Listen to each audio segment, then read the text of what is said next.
para entonces continuar adorándole con la palabra. Oremos en este momento. Amado Señor, te damos gracias en esta noche porque podemos llegar con bien, con tu bendición y protección. Te rogamos por aquellos que están en camino, trailes con el cuidado y con la protección de tu mano. Te pedimos, Señor, que aquellos que están visitándonos por primera vez puedan tener un encuentro con el Señor Jesucristo en el Evangelio, y pedimos que la unción de tu Espíritu Santo sea con el pastor Roberto en la medida que nos trae la palabra, que le unjas, que abras nuestros oídos y nuestras mentes para que seamos edificados, alimentados, bendecidos por ella. En el nombre de Jesús te lo pedimos. Amén. Comencemos con unas alabanzas. Manos que sufrieron el clavo y la cruz, manos redentoras de mi buen Jesús. De esas manos bellas yo confiando estoy, ellas van guiando, pues al cielo voy.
estamos recordando la muerte de nuestro Señor Jesús. Y estamos recordando en este momento cuánto dolor sufrió por nuestros pecados, cuánto sufrimiento tuvo al llegar al Calvario, al llegar a la cruz, por todos los males pecados que cometimos. Y quiero regalarles en esta noche esta canción que se llama Por la Vía Dolorosa.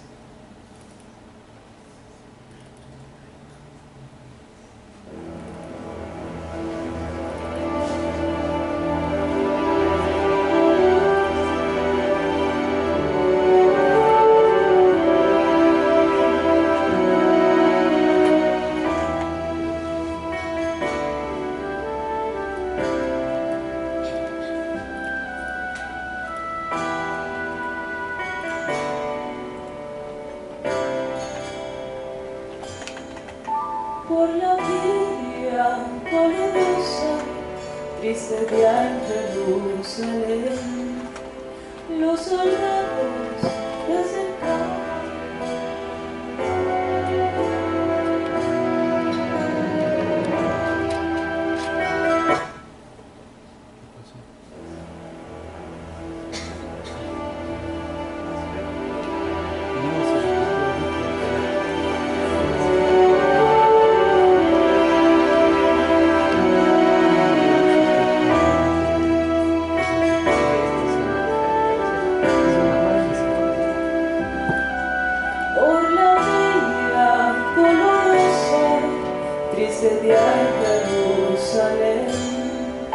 Los soldados le abrían paso a Jesús,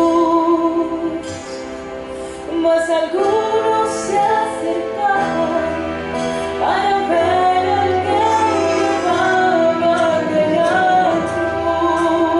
cruz.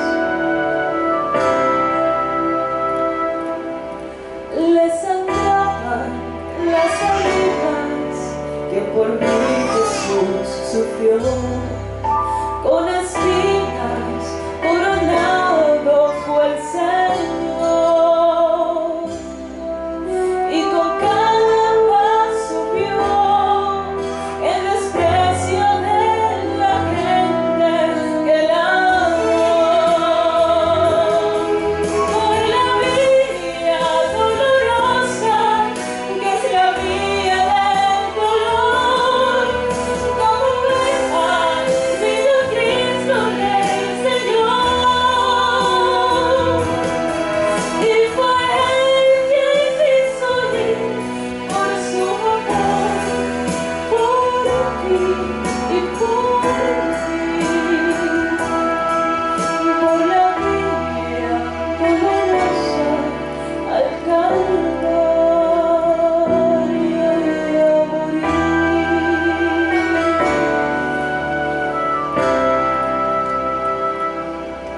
Cargando su cruz apuesta, el Señor Jesús subió a la cumbre del Calvario con valor, mas la gente se acercaba para ver al que llevaba aquella cruz. Por la vía dolorosa, que es la vía del dolor, como ovejas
momento, hermanos, vamos a leer la palabra de Dios y les ruego que abran sus Biblias en el Evangelio según San Juan, capítulo 19.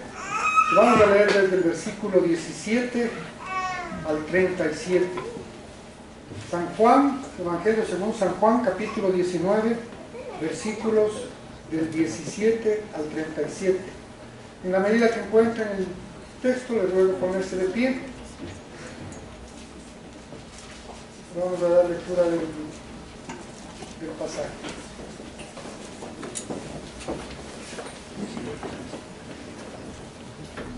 San Juan capítulo 19, versículo 17. Y él, cargando su cruz, salió al lugar llamado de la Calavera, y en hebreo Gólgota. Y allí le crucificaron, y con él a otros dos, uno a cada lado, y Jesús en medio. Entonces también Pilato escribió un título que puso sobre la cruz, el cual decía: Jesús Nazareno, Rey de los Judíos. Y muchos de los judíos leyeron este título porque el lugar donde Jesús fue crucificado estaba cerca de la ciudad, y el título estaba escrito en hebreo, en griego y en latín. Dijeron a Pilato los principales sacerdotes de los judíos: no escribas, Rey de los Judíos, sino que él dijo: soy Rey de los Judíos. Respondió Pilato: lo que he escrito, he escrito. Cuando los soldados hubieron crucificado a Jesús, tomaron sus vestidos e hicieron 4 partes, una para cada soldado. Tomaron también su túnica, la cual era sin costura, de un solo tejido de arriba abajo. Entonces dijeron entre sí: no la partamos, sino echemos suerte sobre ella, a ver de quién será. Esto fue para que se cumpliese la escritura que dice: repartieron entre sí mis vestidos, y sobre mi ropa echaron suertes. Así lo hicieron los soldados. Estaban junto a la cruz de Jesús su madre y la hermana de su madre, María, mujer de Cleofas, y María Magdalena. Cuando vio Jesús a su madre y al discípulo a quien él amaba, que estaba presente, dijo a su madre: mujer, he ahí tu hijo. Después dijo al discípulo: he ahí tu madre. Y desde aquella hora el discípulo la recibió en su casa. Después de esto, sabiendo Jesús que ya todo estaba consumado, dijo, para que se cumpliese la escritura: tengo sed. Y estaba allí una vasija llena de vinagre. Entonces ellos empaparon en vinagre una esponja, y poniéndola en un hisopo se la acercaron a la boca. Cuando Jesús hubo tomado el vinagre, dijo: consumado es. Y habiendo inclinado la cabeza, entregó el espíritu. Entonces los judíos, por cuanto era la víspera de la Pascua, a fin de que los cuerpos no quedasen en la cruz en el día de reposo, pues aquel día de reposo era de gran solemnidad, rogaron a Pilato que les quebrasen las piernas y fuesen quitados de allí. Vinieron pues los soldados y quebraron las piernas del primero y asimismo al otro que había sido crucificado con él. Mas cuando llegaron a Jesús, como le vieron ya muerto, no le quebraron las piernas. Pero uno de los soldados le abrió el costado con una lanza, y al instante salió sangre y agua. Y el que lo vio da testimonio, y su testimonio es verdadero, y él sabe que dice la verdad, para que vosotros también creáis. Porque estas cosas sucedieron para que se cumpliese la escritura: no será quebrado hueso suyo. Y también otra escritura dice: mirarán al que traspasaron. Oremos. Señor, pedimos ahora que unjas a tu siervo, el pastor Roberto Proaño, y que nos permitas escuchar tu palabra con entendimiento, pero también con el Espíritu. En el nombre de Jesús. Amén. Tomen asiento, pastor.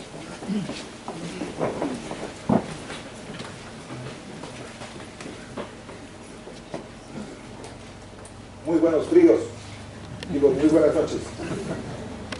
Qué gusto verles.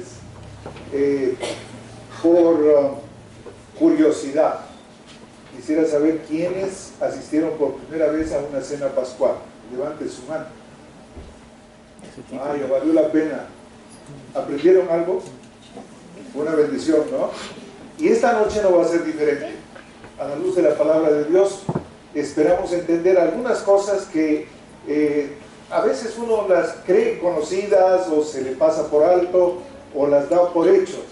Pero en esta noche ustedes van a descubrir en la palabra de Dios cosas maravillosas que se habían escapado y que tienen desde luego un mensaje celestial, un mensaje muy personal. Hoy es día de cruz, hoy es cuando el mundo está celebrando, recordando que Jesús fue a la cruz. En Singapur se tienen ceremonias de crucifixión verdaderas. Lo hacen en varios sitios del mundo. En otros no se da una sola importancia al hecho, porque no se cree en Jesús. Y más bien creer que Jesús murió resulta ser una amenaza, porque le están dando una importancia que no debería tener según estas religiones, los islamitas concretamente. Hoy en día nosotros tenemos el gran desafío como pueblo de Dios en ponernos al tanto de qué significa la muerte de Jesús y por qué es que nosotros recordamos la muerte de Jesús. Siendo médico, para mí siempre fue una curiosidad el conocer los detalles físicos de cómo es que Jesús murió, pero tiene una introducción vital.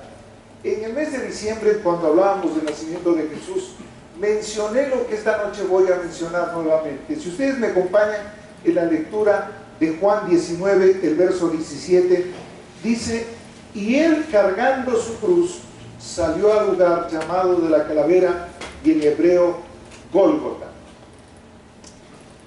Una pregunta, ustedes que son viajeros, ¿han estado en Israel? Si conocen Israel, algunos ya conocemos Israel. ¿Han visto la cúpula dorada que es el símbolo turístico de Israel? Eso es propiedad de los musulmanes. Allí está una mezquita. En esa cúpula se guarda una roca y dicen que ahí fue arrebatado hacia el cielo el profeta Mahoma, y entonces guardan la cúpula. Esa es la versión de los que no creen en Jesús. Los que creemos en Jesús tenemos la otra versión, que es la que yo quiero enriquecerle esta noche.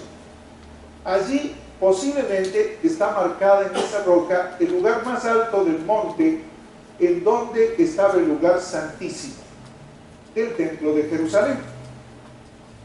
Allí sucedieron muchos hechos probados el día de hoy que son ciertos.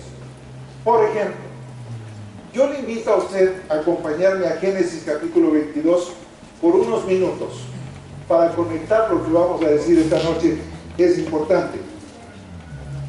¿Usted se acuerda? Génesis capítulo 22, la historia de Abraham con su hijo Isaac. Aconteció después de estas cosas que probó Dios a Abraham y le dijo, y él respondió: heme aquí. Y dijo: toma ahora tu hijo, tu único Isaac, a quien amas, y vete a tierra de Moriah, y ofrécelo allí en holocausto sobre uno de los montes que yo te diré. Hagamos un acto así. La tierra de Moriah era esta tierra donde estaba asentado posteriormente el templo de Jerusalén.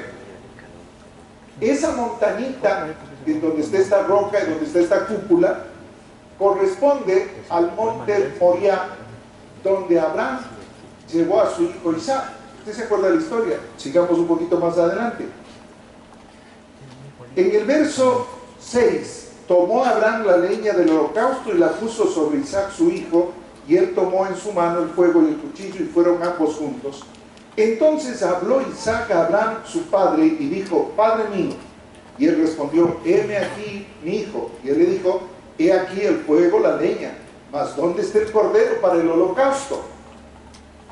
Y respondió Abraham: Dios se proveerá de cordero para el holocausto, hijo mío.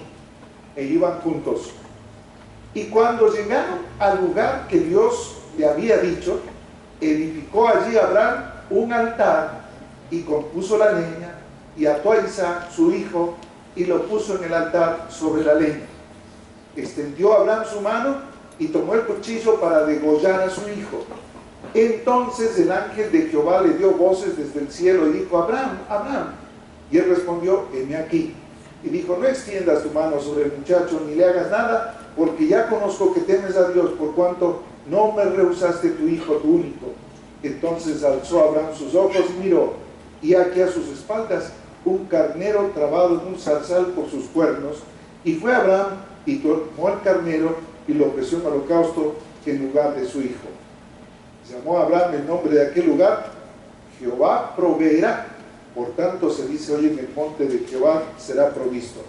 Aquí es donde nace el nombre de Jehová Jireh, que es el que provee, porque él junto con su hijo subieron para este sacrificio, y el hijo estaba muy inquieto, era un jovencito. Dijo: papi, si va a haber el holocausto, ¿dónde está el cordero? Y la respuesta de Abraham a Isaac fue: hijo, vamos a hacerlo, Dios proveerá. Todo esto en este monte. Pasan años, siglos, y llegamos a la historia de Juan, capítulo 19 de esta noche. Él, cargando su cruz, salió al lugar llamado de la calavera, en hebreo Gólgota. La cruz del Calvario, para que ustedes lo sepan, se levantó en ese monte, donde Abraham dijo: Dios proveerá.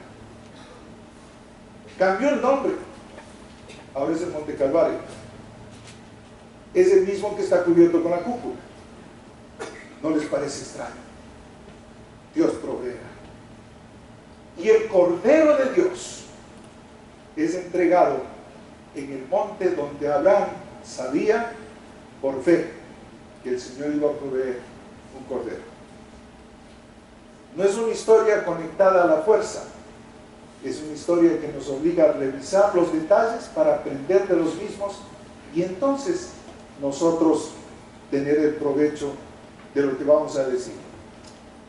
Yo he preparado un material que tiene que ver con el camino del Calvario y que está tomado de una fuente de una revista cristiana médica, se llama JAMA, en donde ustedes pueden encontrar la mayoría de estos detalles. La siguiente: el amor es sacrificio.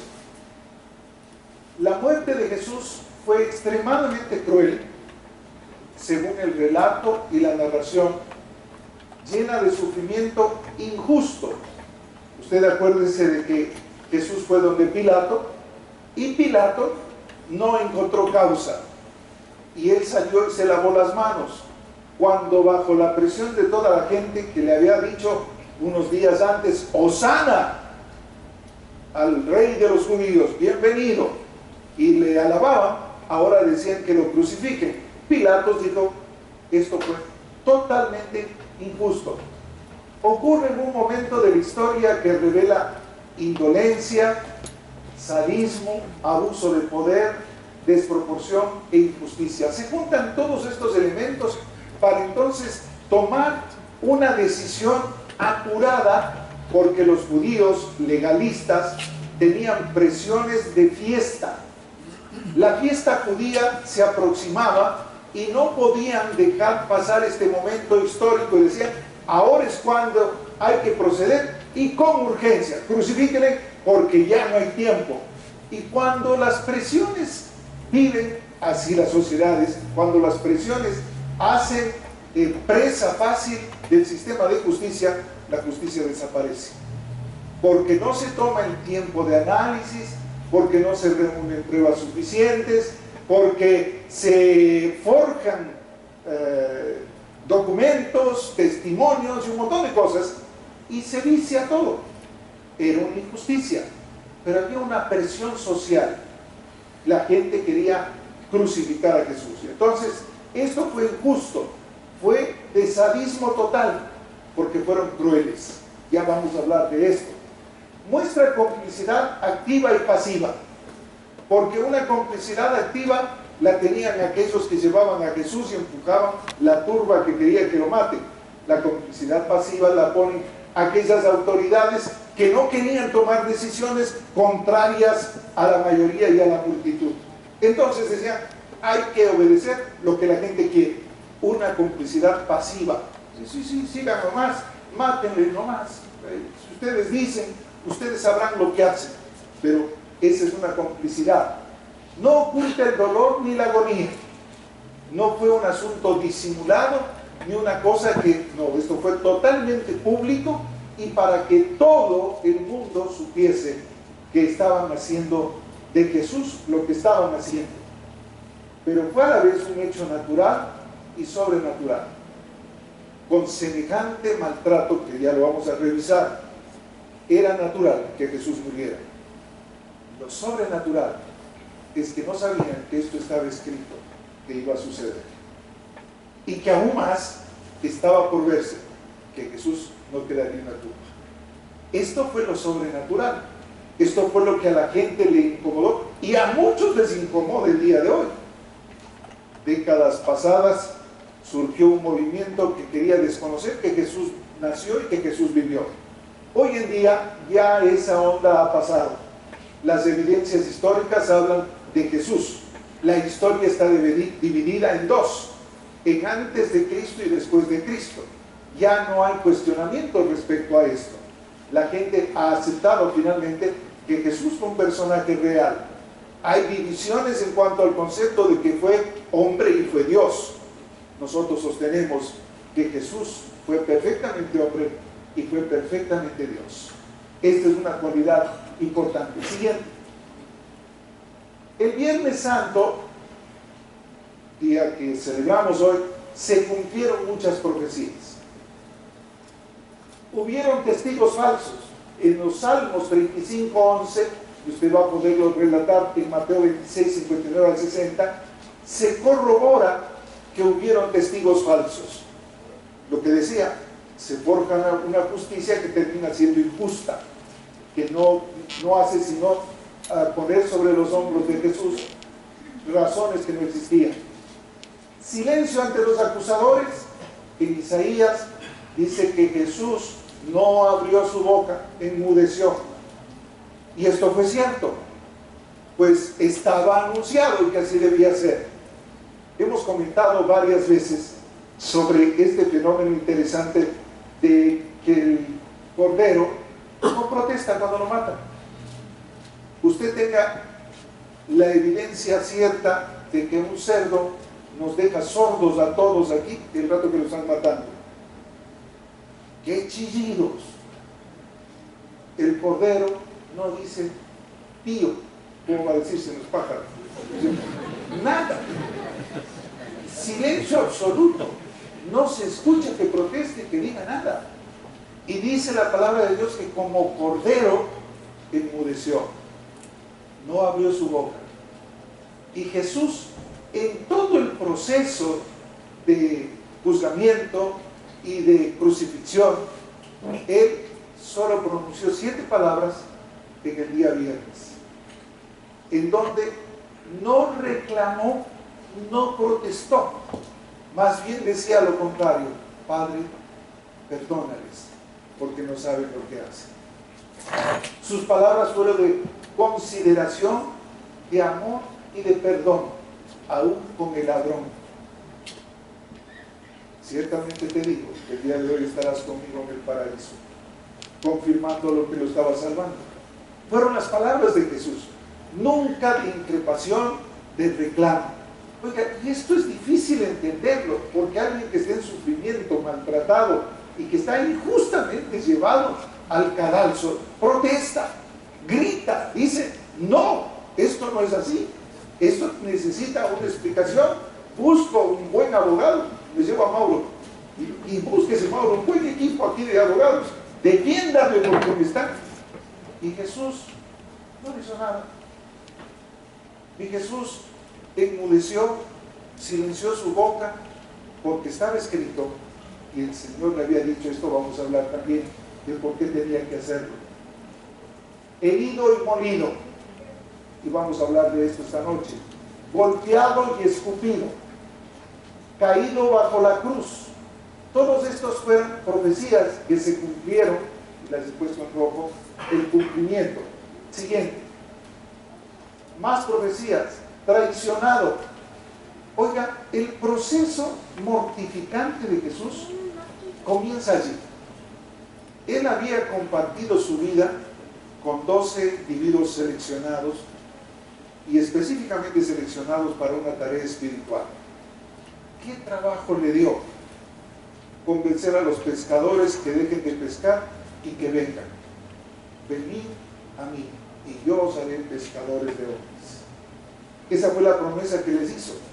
Y ellos tenían que ver sus barcas y decir, y vamos a dejar, ¿y de qué como?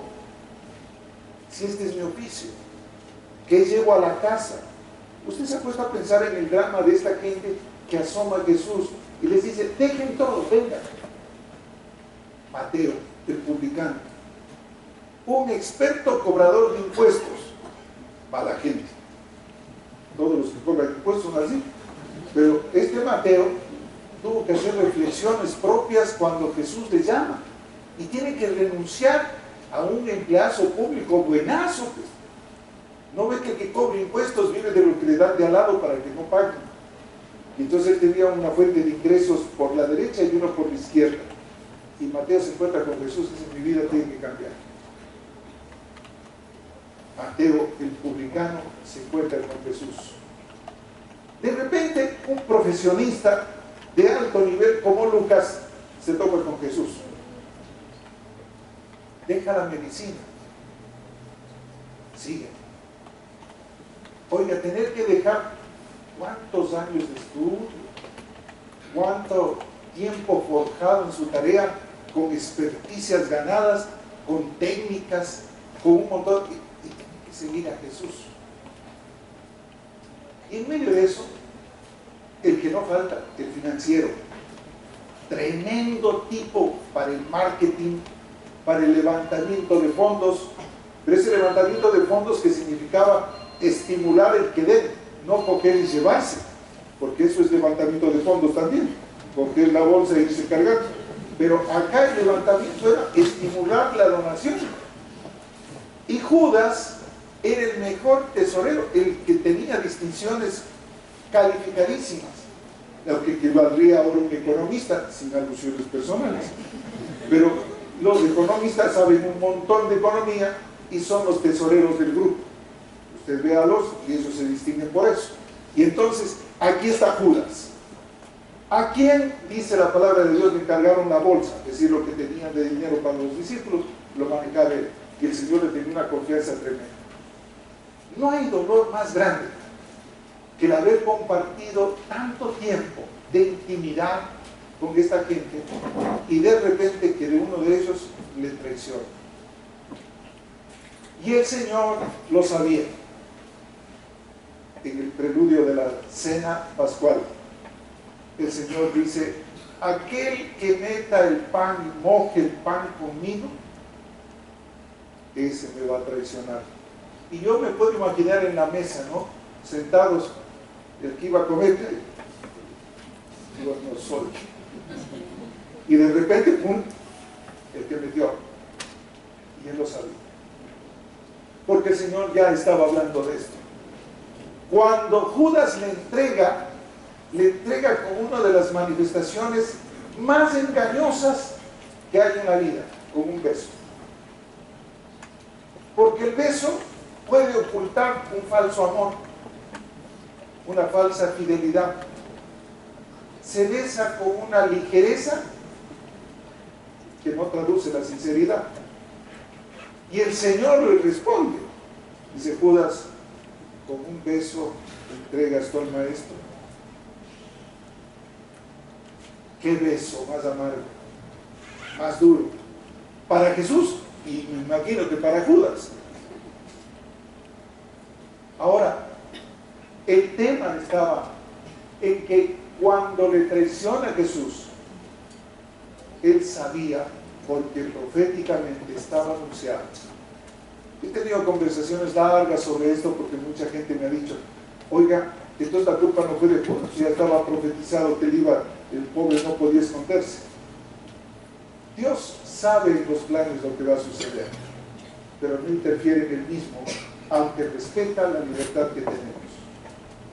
Pero cuando Dios permite que algo suceda es porque Él lo sabe. Las tragedias son tragedias para nosotros, pero en las manos de Dios son planes que tiene. Y cuesta montones entender estas cosas, porque uno no tiene la mentalidad de Dios para traducir. Pero siempre que usted tenga una tragedia atrás, pregunte qué plan tiene Dios con esto. Por difícil que sea, Señor, ¿qué tienes tú? Y Dios siempre va a tener una respuesta, no sé si inmediatamente, pero en el curso del tiempo usted va a encontrar que Dios tenía razón. Y era por eso que Dios hizo. A veces cuando recapitulamos hechos y vemos, es que Dios estuvo allí. Él lo hizo. Vendido por 30 piezas de plata. Esto estaba previsto en Zacarías, en Mateo 6:15 se habla de esto. El dinero arrojado fue el dinero que estas 30 piezas de plata.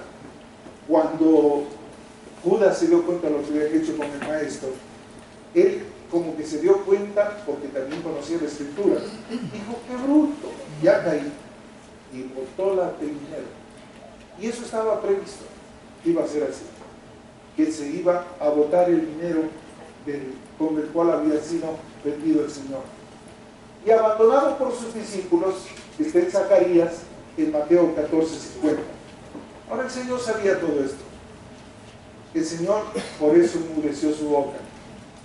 ¿Dónde comienza realmente todo el drama de Jesús? El drama de la cruz. Siguiente. La crucifixión es de origen oriental y su uso se propagó hasta los romanos. No se inventó en los días de Jesús. Venía como una historia de un trasfondo bastante largo y había sido modificado porque inicialmente fue un simple poste. Amarraban a la gente al poste, ahí hasta que muere.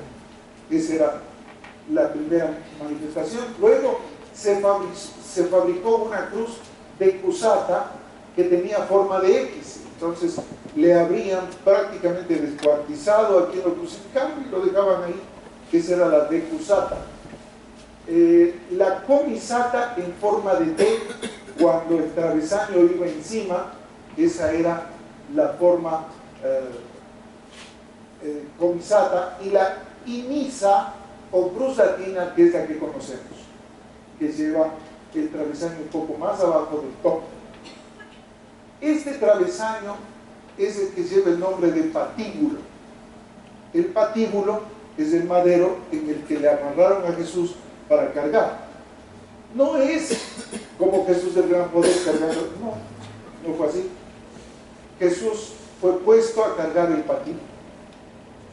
Ese patíbulo pesaba de 75 a 125 libras y la cargó medio kilómetro, 650 metros hasta el Calvario. Esa fue la trayectoria que cargó Jesús con este madero. Ahora, no sé cuántos han sido expertos en caminatas, yo hace tiempos que no camino jornadas largas, pero recuerdo que en esos tramos de trabajo allá en Esmeraldas nos tocaba cargar una mochila y algo más del equipo de trabajo.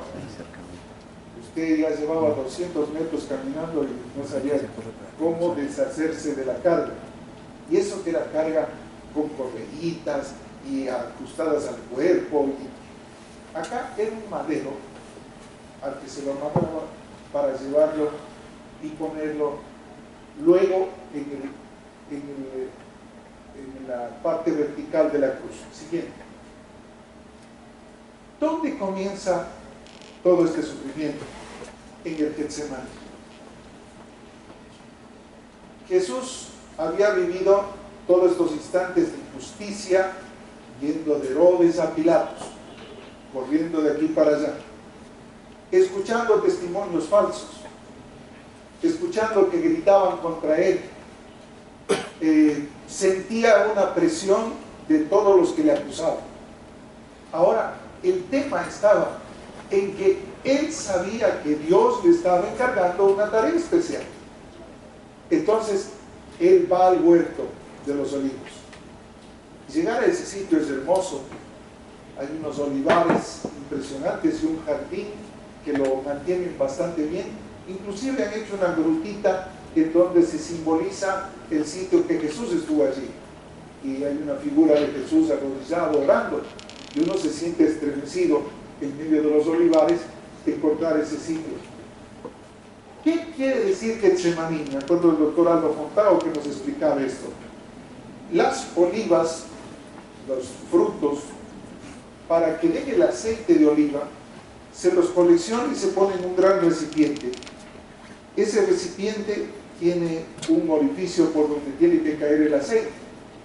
Pero las olivas se aplastan con una gran piedra que viene en sí, la aplasta sucesivamente hasta que sale y les trae el aceite. Eso es el Getsemaní.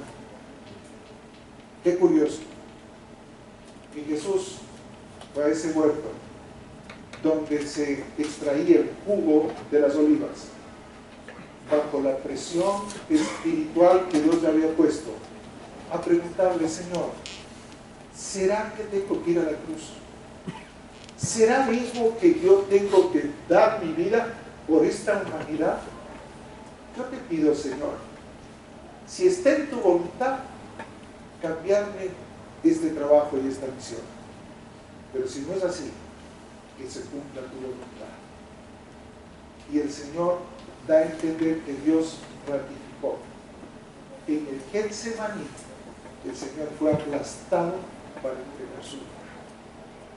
Y cuando uno comienza a entender esto, se da cuenta que este hombre, hijo de Dios, dobló su voluntad ante su Padre y dijo: hágase tu voluntad.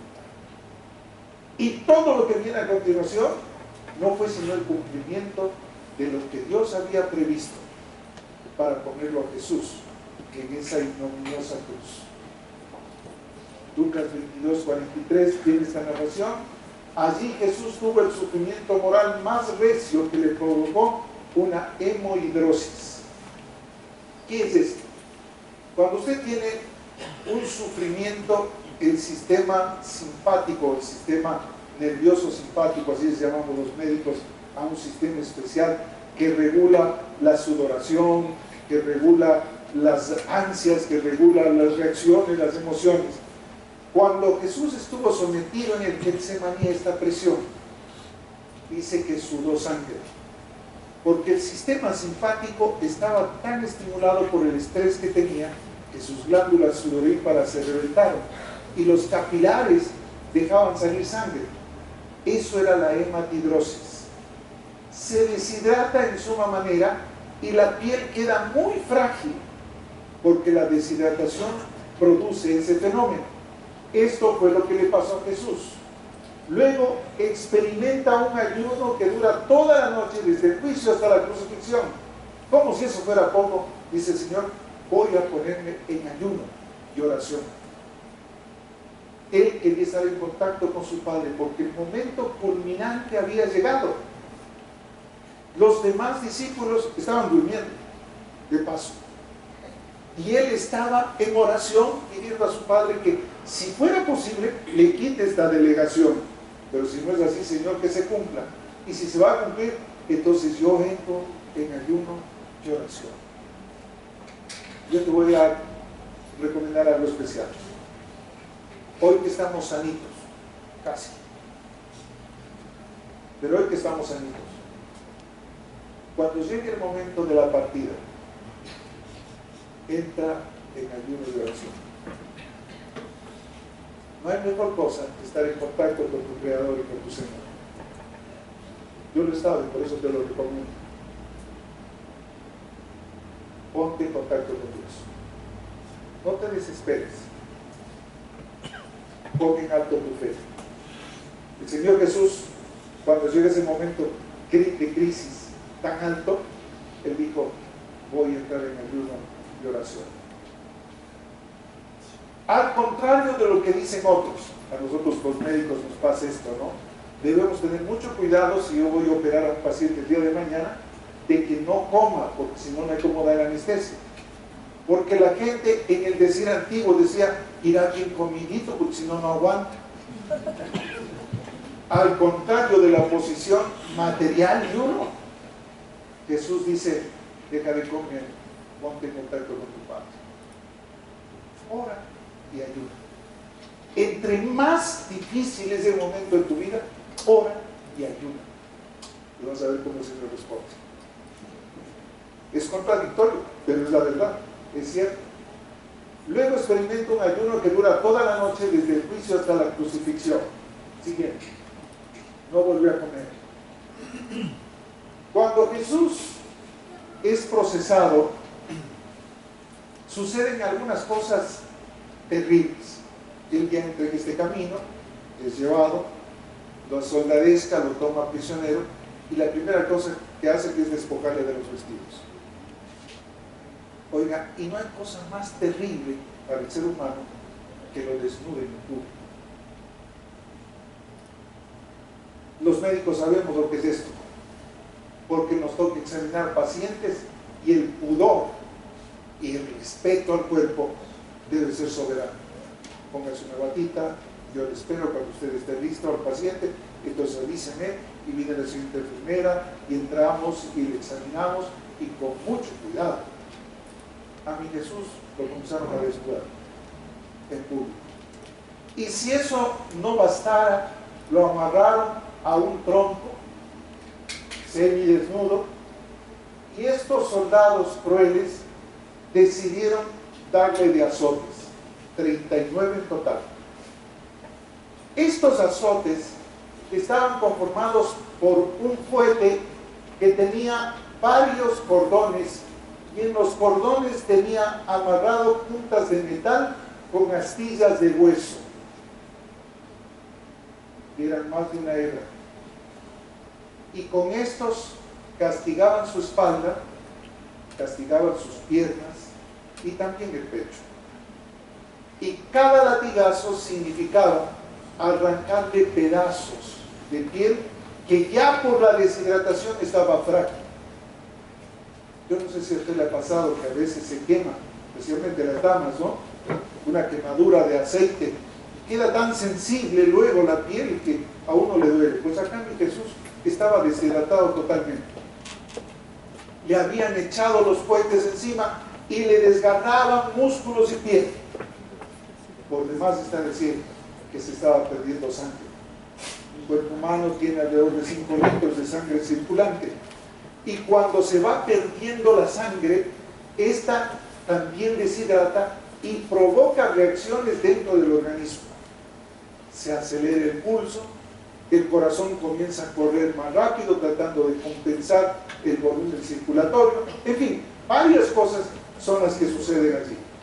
Y cuando nosotros tenemos este castigo cruel con estos fuetes, lo que hacían era debilitarle mucho más en su cuerpo antes de cargar sobre él el patíbulo, que como habíamos dicho pesa entre 75 y 125 libras. Para ese momento Jesús ya estaba debilitado. Yo tengo comentarios artísticamente opuestos a todos estos grandes pintores, Goya, Velázquez, que sacan unos cuadros de calamidad, que Jesús así chorreado. Oiga, para aguantar todo esto hay que ser hombre. Y Jesús debe haber tenido un físico espectacular para aguantar todo lo que aguanta. De manera que esos cuadros no se compadecen con la descripción tan cruel de su crucifixión y de su agonía. ¿Usted se acuerda cuando Jesús entró al templo y botó a todos los mercaderes? Dicen que el templo en ese tiempo tenía como 3 hectáreas. Esa es la vuelta, 3 hectáreas. A ver, ¿cómo aguanta? Alguien que está muy bien dotado físicamente es quien puede hacerlo. Pero si no está bien dotado, no lo puede hacer. Después de semejante paliza recibida, mi Jesús cargó el patíbulo, 650 metros. Ahora, podemos pasar a la siguiente, por favor. Luego de la flagelación, soportó la burla y sobre su cabeza se colocó irónicamente una corona de espinas. Aquí hay una radiografía y aquí está la corona de espinas. Miren, en los olivares, allí en el monte de los olivos, pudimos ver que entrelazado entre las olivas crecía una enredadera con unos espinos tremendos. Esos fueron los que usaron para tejer la corona y ponerle en la cabeza a Jesús. Te voy a dar una cosa de consuelo. ¿Tienes dolor de cabeza? Piensa que Jesús lo tuvo. Cuando yo digo que Jesús es nuestro refugio y que Él sabe de todos los dolores desde la punta de los pies hasta la cabeza, es porque Él los tuvo. Y Él es victorioso. De manera que cuando tienes cosas de estas, recurre a la figura de Jesús y Señor, tú venciste en la cruz a todo esto. ¿Por qué tengo que estar agobiado con esto, Señor? En tu nombre, Señor. Tú lo has vencido. Pero eso lo hace un hombre o una mujer de fe. Quien no tiene la fe en Jesús sabe que. Les voy a decir lo que pasó esta semana. Y me obligó a encerrarme a orar después de la tragedia que hubo en casa. Comencé a tener un dolor tremendo de catéter de la diálisis, con una inflamación de la pared abdominal bastante seria, y venía la campaña, venía la cena pascual. Y yo me dije, Señor, yo soy un siervo tuyo, estoy en tus manos. Voy a hacer lo que toca hacer, porque obviamente hay que hacer lo que toca hacer, hay que cuidarse, hay que tomar el remedio, pero Señor, estoy en tus manos, no tengo nada. Mi Señor es así. Yo confío en Él. ¿Dónde está tu fe? En los momentos de crisis. Porque no es fácil, ni la tenemos todas. Porque ¿sabes qué? Satanás sabe eso. Y cuando quieres que resbales y que dejes de venir a la iglesia y dejar tu vida devocional y todo, te va a caer lluvia de problemas. Pero recuerda que más que estos problemas difícilmente los vas a tener. Y Jesús aguantó la corona de espinas en su frente. Dice un himno viejo, y la multitud escarneciéndole insolente.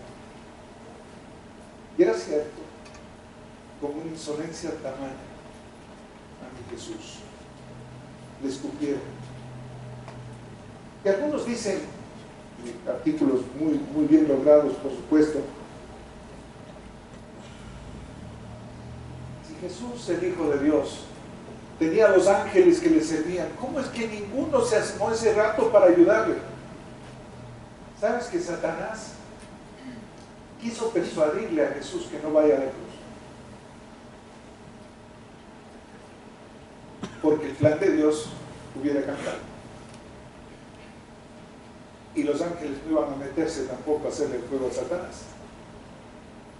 Estaba escrito que el Señor daría su vida. Dolorosamente, pero esto era cierto. Sobre su cabeza se colocó irónicamente una corona de espinas y probablemente su sola planta de Sisyphus, conocida como espina Christi, de espinas agudas, largas y corvas. Le fue colocada una túnica sobre sus hombros y le dieron una caña como cetro. Aparte de eso, la burla tenía que ver con la mofa de lo que habían escuchado el domingo de Ramos. Ah, tú eres el rey de los judíos, toma tu cetro. Un palo. Ah, que tú eres el rey de Dios. Das una capa cualquiera, rústica, puesta de un soldado, para decir que le eres rey. Burlándose de Jesús. No hay que ir muy lejos. El día de hoy hay muchos que se burlan de Jesús. Y hacen lo mismo. Sin saber que el Señor los ama, que los perdona y que para ellos también hay espacio en el cielo. Cosa que no entendemos. Porque a veces a nosotros nos carga mucho el hecho de escuchar oposición a Jesús y quisiéramos salirle a la pelea. Y hermano querido, aquí no estamos para pelear con nadie, estamos aquí para amar a todos. Jesús lo mostró en la cruz. Y ese es un mensaje que debemos guardar y tenerlo céntricamente puesto en nuestra vida. Siguiente. La corona de espinas en Mateo 27-29 dice, y pusieron sobre su cabeza una corona tejida de espinas. Siguiente. ¿Qué de los clavos? Cuando Jesús es clavado en la cruz, hay algunas narraciones que hablan de esto. Yo quiero tratar de aclarar. La revista Harman trae un lindo artículo sobre esto. no se colocó en sus manos los clavos, se colocó en la unión, en la muñeca. Aquí pasan dos huesos grandes, el cúbito y el radio, se perfora más fácilmente con el clavo y esto permite que atranque el peso del cuerpo, no deja que se desgarre la mano, se sostiene ahí. Esto lo hicieron en las dos manos por separado y los pies por separado fueron clavados también. No fueron amarrados, fueron clavados. Dice esto el relato bíblico en Salmo 21 y Lucas 24. Le ofrecieron una bebida narcótica, vino con mirra e incienso, pero él no lo aceptó. Yo uso mucho este ejemplo para descifrar algunas cosas interesantes sobre el mensaje de salvación que Jesús tiene hoy para los drogadictos. Si Jesús en la cruz no toleró que le dieran drogas, porque eso era lo que le quería dar. Si yo vine a sufrir en la cruz lo que el Señor Padre me ha pedido que sufra, nadie me va a quitar el dolor. Así que rechazó la silocaína en ese tiempo, dejó de lado la morfina y dijo no, muchas gracias, porque esto era lo que daban para aliviarles un poco el dolor. Y Jesús rechazó esto. Luego lo clavaron y usaron clavos de 1 centímetro de diámetro en la cabeza. La cabeza del clavo tenía 1 centímetro. Y la longitud iba de 13 a 18 centímetros de largo. Estos se clavaron, como hemos dicho, atravesando las muñecas y en los pies, entre el carpo y el metacarpo. Aquí aguanta el peso lo que quiera. Entonces, esto se había hecho, miren ustedes el clavo, el corte de la mano, cómo pasó el clavo, y esto debe haber sido sumamente doloroso. Usted ha comido una tuna, le ha quedado un espino, pues eso no es nada. El clavo de la cruz fue cosa seria. Para este entonces Jesús había sufrido moralmente, había sido castigado brutalmente con el látigo, había cargado el patíbulo, había sufrido escupitajos, la gente le había empujado, lo habían maltratado terriblemente cuando ya estaba en la cruz. Y allí le atraviesan con los clavos. Y como cordero que va al matadero, enmudeció. No dijo un año cuando lo clavaban. Uno puede sentir los golpetazos de la cruz con los clavos y decir, ahí están clavando a Jesús. Y había un apuro enorme. Recuerden que la fiesta se venía encima y tenían que morir rápido los de la cruz. Entonces los soldados martillaban rapidísimo. No estaban preguntando dónde le duele menos, sino que ahí, y le daban. Siguiente.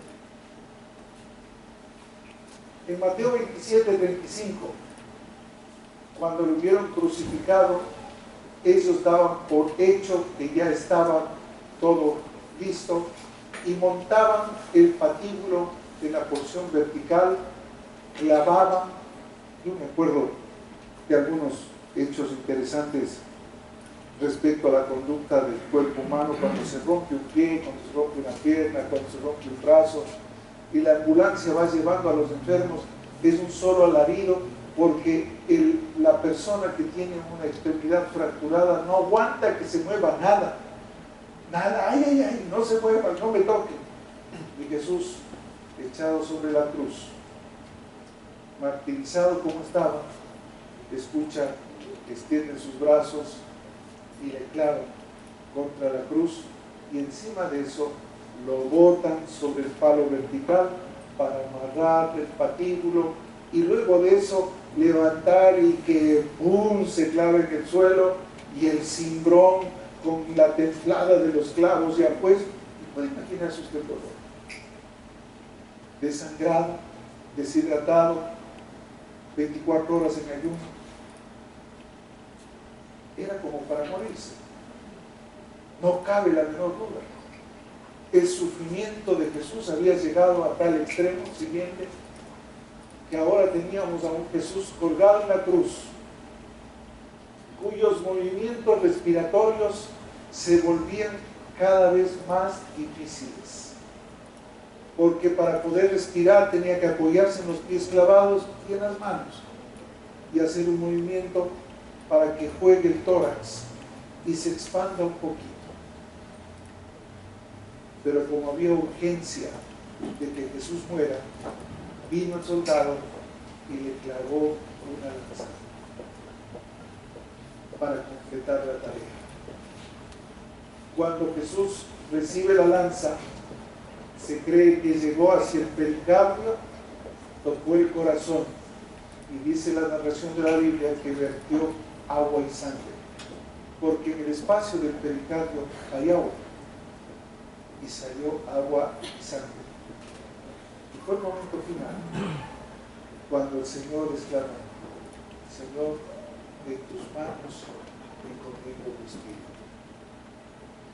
¿Cómo no se va a morir una persona con este maltrato? ¿Cómo no va a entregar su cuerpo a alguien que ya ha sufrido todo esto? Siguiente. La evidencia de la tortura dice en Juan 19:34, que lo acabamos de leer, pero uno de los soldados le abrió el costado con una lanza y al instante salió sangre y agua. Permítanme volver a la palabra de Dios por unos instantes. Cuando está hablando de la crucifixión, entonces los judíos, por cuanto era la preparación de la Pascua, al fin de que los cuerpos no quedasen en la cruz en el día de reposo, pues aquel día de reposo era de gran solemnidad, rogaron a Pilato que se le quebrasen las piernas y fuesen quitados de allí. Había un último paso para acelerar la muerte. Aunque le habían clavado la lanza, había que asegurarse de que estaban muertos. Y pasaban con un garrote, rompiéndole las extremidades a los que estaban en la cruz. Porque al romper los huesos se produce un desangramiento brutal de lo poco que ya queda. Y ese secuestro de sangre mataba y aseguraba que estuvieran muertos. Pero curiosamente vinieron los soldados, quebraron las piernas al primero y asimismo al otro que había sido crucificado con él. Mas cuando llegaron a Jesús, como le vieron ya muerto, no le quebraron las piernas. Quiere decir que el Señor Jesús murió cuando le penetraron con la lanza. Ahí murió. Pero uno de los soldados le abrió el costado una lanza y al instante salió sangre y agua, y el que lo vio da testimonio, y su testimonio es verdadero, y él sabe que dice verdad, para que vosotros también creáis, porque estas cosas sucedieron para que se cumpliese la Escritura: no será quebrado un hueso suyo. Y eso es en Salmos 24:20. Y era una profecía también, que no se quebraría un hueso. Dicho esto, Jesús entonces entrega su cuerpo. Vamos a ver la siguiente, por favor. Estas cosas sucedieron para que se cumpliese la Escritura: no será quebrado hueso suyo, ni mirarán al que traspasaron. Siguiente. Ahora, quisiera que leamos Juan 20:27.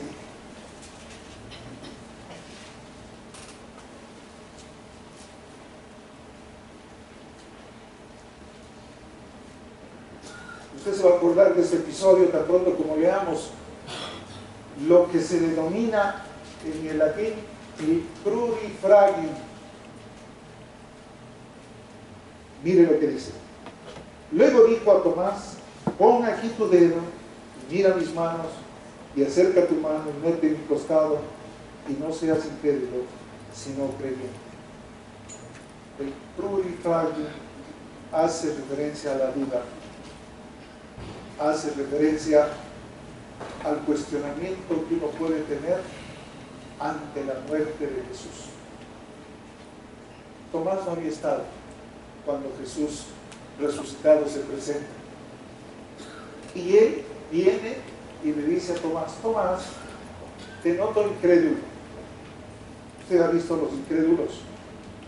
Se acercan, examinan, se van, regresan, preguntan al uno y al otro de qué se trata y será cierto. Le añaden argumentos, le ponen peros y pretextos. Y parece que Tomás estuvo así con sus compañeros diciendo, no, pues, ¿cómo van a haberle visto ustedes? Si hubiera sido, se me hubiera parecido a mí. Y mientras a mí no se me aparezca, ¿de dónde nace ese famoso dicho? Si no veo, no creo. Ver para creer. Y ahí nace. Y el Señor le dice, Tomás, pon aquí tu dedo y mira mis manos. Y posiblemente se las mostró donde hemos dicho, ven acá, Tomás, ven a ver. Y Tomás, no dice la Biblia que se acercó y metió el dedo y metió la mano en el costado, se limpió y cayó. Bienaventurado Tomás, porque has visto y has creído, pero más bienaventurado los que no vieron y creyeron.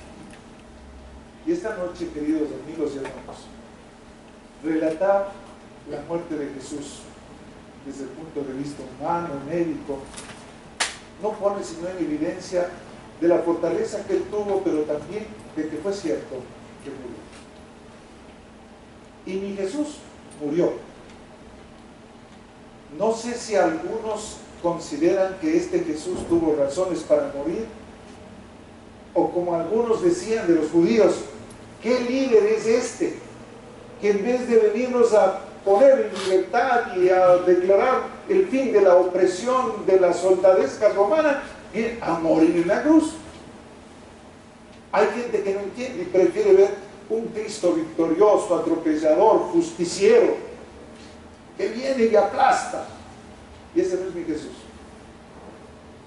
Mi Jesús rinde su vida en la cruz y por amor dice, mi sangre hasta la última gota será vertida para que todo aquel que en él cree no se pierda, más que el que ese Jesús es el que predicamos, el que decimos que existe. Pero si hay dudas, hay muchos que dirán, ver para creer. Y esta noche estamos para decir que es real, que Jesucristo es real, que no es mentira que Él vivió, que no es mentira que Él murió, que no es mentira que Él resucitó. Hablaremos de la resurrección en detalles el día domingo, pero yo te puedo anticipar de ahora que ese Jesús no quedó allí. He estado leyendo otros artículos y de eso quiero hablar un poco mañana, porque nosotros tenemos la figura central en Jesús, no en el sudario, porque no está ahí la virtud de Dios, está en Jesús. No en la cruz, porque hoy se venden astillas de la cruz de Cristo y no está ahí. No en clavos de su imitación, porque no está ahí. No en las cruces que se comercializan, porque no está allí. Hablaré de las latrinas el día de mañana, para ver cómo se ha desfigurado el tema. El único motivo de adoración es Jesús. Él fue el que entregó su sangre en la cruz, nadie más. Y por eso tiene valor reconocer que Él fue a la cruz.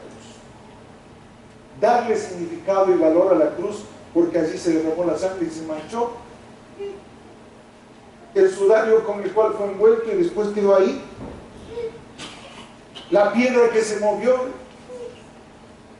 ¿Quisieras saber tú la piedra del sepulcro de Jesús? Pero hoy el mundo se enreda en eso y se queda en todos los extras y no ven a Jesús. Y lo que interesa es Jesús. Cuando nos damos cuenta que fue a la cruz viviendo todo esto, no fue de gana. Él tenía la convicción de que su vida se vivía para la salvación de todos nosotros. El hecho de que nosotros aceptemos a Cristo o no aceptemos es un asunto voluntario. Cuando yo me rindo a Jesús, es porque yo entiendo que Él dio su vida en la cruz para salvación personal. Y lo que dije el domingo, Dios no actúa en masas, Dios actúa individualmente. Los encuentros son personales con Jesús. Y cuando tú te encuentras con Jesús, Él hace y cambia. Porque una vida que se expone a la sangre de Cristo no es igual, nunca más. El Señor obra, el Señor hace cambios, el Señor opera cambios de tu carácter, de tu vocabulario, de tu manera de ser, de tu manera de tener dinero. El Señor pone muchas cosas en orden. ¿Que duele? Duele. Ahí le dolió más. Y cuando vemos ese dolor de cruz, tú dices, Señor, lo que venga, porque nada se compara a lo que Él sufrió. ¿Qué vas a decir esta noche? Como Tomás, ¿tengo dudas? O yo creo en ti, Señor. Porque cuando nos rendimos ante Él es porque hay la evidencia, sin necesidad de meter la mano en el costado, ni meter el dedo en sus llagas, decir, Señor, yo creo. Eso es fe. Ahí no hay ciencia. Eso es fe. Y yo esta noche te invito en un Viernes Santo, hay que hacer la fe y decir, Señor, yo creo en ti. Y gracias, Señor Jesús, por dar tu vida como la diste. No cabe la menor duda que sufriste por mí en el Calvario. Allá en ese monte donde Abraham dijo un día, el Señor dará el cordero, Él proveerá, Jehová Jireh. Allí el Señor clavó un día la cruz y puso a su cordero. Y Juan el Bautista, cuando lo vio caminando, dijo, oigan todos, ahí viene el Cordero de Dios que quita el pecado. Ahora se entiende bien toda la película. Vamos ahora. Vamos a darle gracias a Dios por este regalo maravilloso.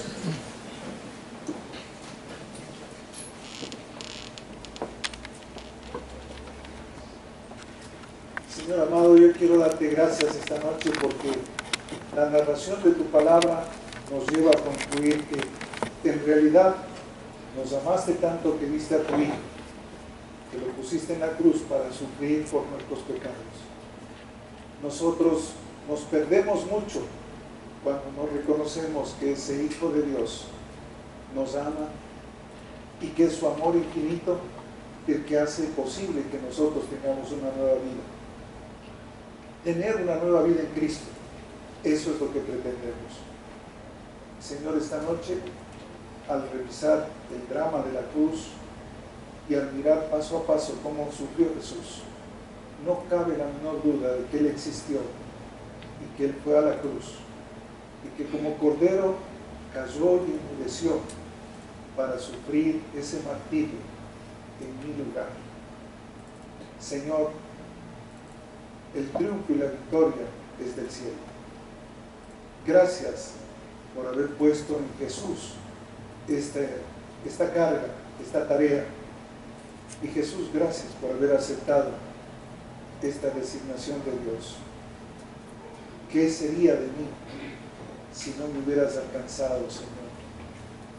Gracias por tener la convicción de una vida eterna en tu nombre y poder tener los patrones de conducta que nosotros necesitamos cuando enfrentamos calamidades, dificultades. Tú nos diste ejemplo. Gracias, Señor. Gracias porque tú eres bueno, para siempre es tu misericordia. Y yo te pido, Señor, que mires el corazón de cada uno de los que está aquí esta noche. Posiblemente hay alguien que está batallando y que está tratando de tomar la decisión, Señor, de rendir su vida y que ha permanecido como Tomás incrédulamente mirando a un Jesús distante, tal vez con la figura de un Jesús artísticamente dibujado, pero que no se compadece con el Jesús real. Esta noche, Señor, yo te pido que tú hables al corazón de alguna persona que está luchando con esta verdad. Señor, tú diste tu vida por esa persona y habrá gozo en el cielo si esta noche confiesa o ella confiesa que tú has venido al mundo para salvarlo. Es una noche de Viernes Santo muy especial.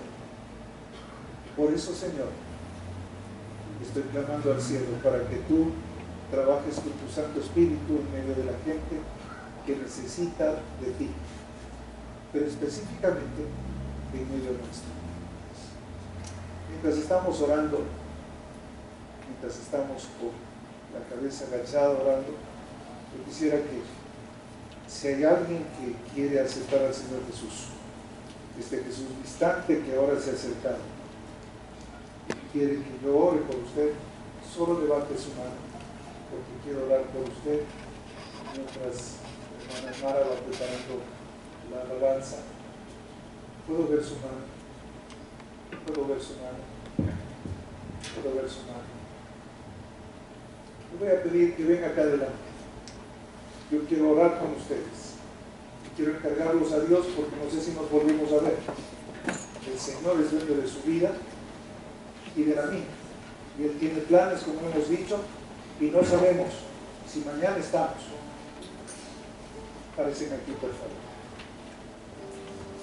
Y yo quiero orar por ustedes y quiero que ustedes repitan esta oración conmigo. Si hay alguien más que quiere unirse, bienvenidos. Esta es noche de salvación, Viernes Santo, en que Jesús murió por ustedes. Repitan esta oración, por favor. Señor Jesús, yo te entrego mi vida, acepto tu sacrificio de cruz, limpia mis pecados, hazme nueva criatura. Gracias, Señor Jesús. Amén. Señor, yo quiero ahora orar por este grupo de personas que han decidido aceptarte después de escuchar y de reflexionar y mirar tu vida en la cruz.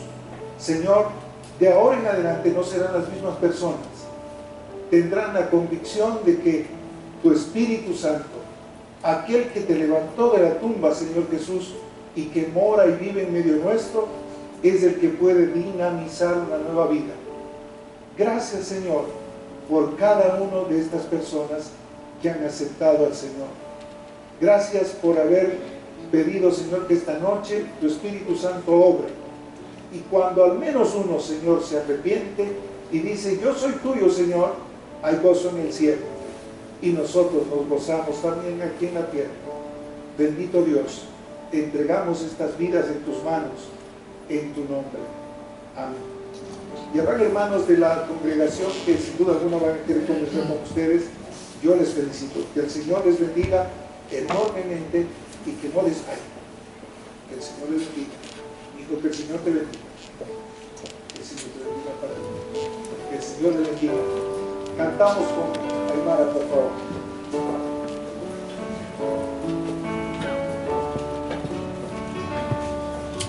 Oh, qué amigo nos es Cristo, Él llevó nuestro dolor, Él nos manda que llevemos todo a Dios en oración.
Esto prueba nos mostró, pues para llevar consigo al culpable se humano, el castigo de su pueblo, en su muerte él sufrió.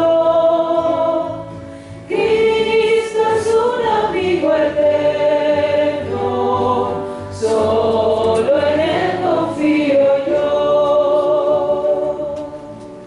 Les invito a ponerse en pie para despedirnos en oración. No sin antes recordarles que el día de mañana tendremos la presentación de la palabra de Dios bajo el tema del Cordero de la Salvación. Vamos a orar.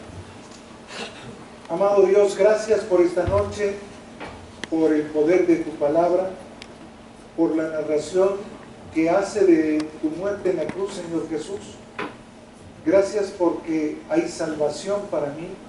Gracias porque hay salvación para todo aquel que confiese que tú eres el Hijo de Dios y que eres el Redentor de esta humanidad.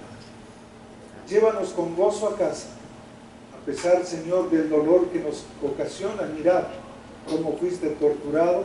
Sabemos, Padre, que tú venciste y somos más que vencedores. Gracias por esta noche de cruz en la que podemos entender que fue necesario que tu vida se entregara allí en el Calvario.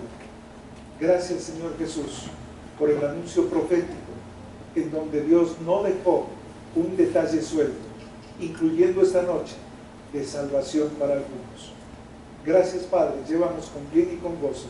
Te lo pedimos en el nombre de Jesús. Amén. Señor les bendiga. Mañana en la noche nos veremos otra vez.